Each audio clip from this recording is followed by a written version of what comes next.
नमस्कार, मी पंजाब तक। आज आहे 27 मे 2025।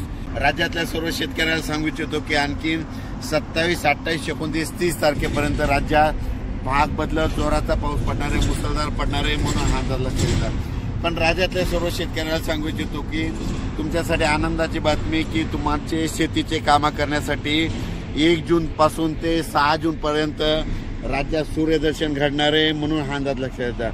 राज्यातल्या सर्व शेतकऱ्याला सांगू इच्छितो की तुम्ही काय करा, 6 तारखेपर्यंत 6 जून पर्यंत शेतीचे कामं आटपून घ्या, कारण की राज्यामध्ये 1 जून पासून तर 6 जून पर्यंत हवामान कोरडा राहणार आहे आणि त्यामध्ये सूर्यदर्शन घडणार आहे। तुम्ही शेतीचे कामे करा, कारण की राज्यामध्ये 7 जून नंतर परत थोडा पाऊस वाढण्यास सुरुवात होणार आहे म्हणून हा अंदाज लक्षात येतो। राज्यातल्या सर्व शेतकऱ्याला सांगू इच्छितो की 30 मे पर्यंत राज्यात दररोज भाग बदलत मुसळधार, कुठं अतिमुसळधार, कुठं रिमझिम पाऊस पडणार आहे म्हणून हा अंदाज लक्षात येतात। पण राज्यातल्या सर्व शेतकऱ्याला सांगू इच्छितो की पाऊस खूप झाला, जमिनीमध्ये ओल भरपूर आहे, पण पेरणीसाठी आपल्या शेतात दुरुस्त नसल्यामुळं सर्व शेतकऱ्याला एक आनंदाची बातमी की म्हणजे तुमच्यासाठी वरून राज्या 5 ते 6 दिवस म्हणजे 1 जून पासून तर 6 जून पर्यंत रजेवर जाणार आहे, म्हणजे तुम्हाला शेती कामं करण्यासाठी वेळ देणार आहे।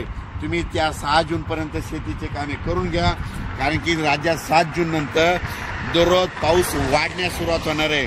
म्हणजे 7 जून नंतर 7ला थोडा वाढणार आहे, 8ला परत वाढत जाणार आहे, 9ला परत वाढत जाणार आहे, म्हणजे असा पाऊस वाढत जाणार आहे म्हणून हा अंदाज लक्षात येतात। राज्यातल्या सर्व शेतकऱ्याला परत सांगतो की हा पाऊस 30 मे पर्यंत दररोज पूर्व विदर्भ, पश्चिम विदर्भ, दक्षिण महाराष्ट्र, उत्तर महाराष्ट्र, कोकण पट्टी, खानदेश, मराठवाडा या भागात पडणारच आहे।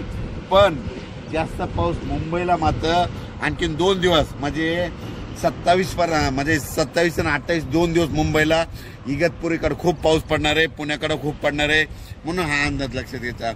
पण राज्यात मात्र 1 जून पासून ते 6 जून पर्यंत सूर्यदर्शन घडणार आहे, शेतकऱ्याला कामं करण्यासाठी वेळ देणार आहे म्हणून शेतकऱ्यांनी 6 जून पर्यंत तुम्ही तुमचे कामं करून घ्या।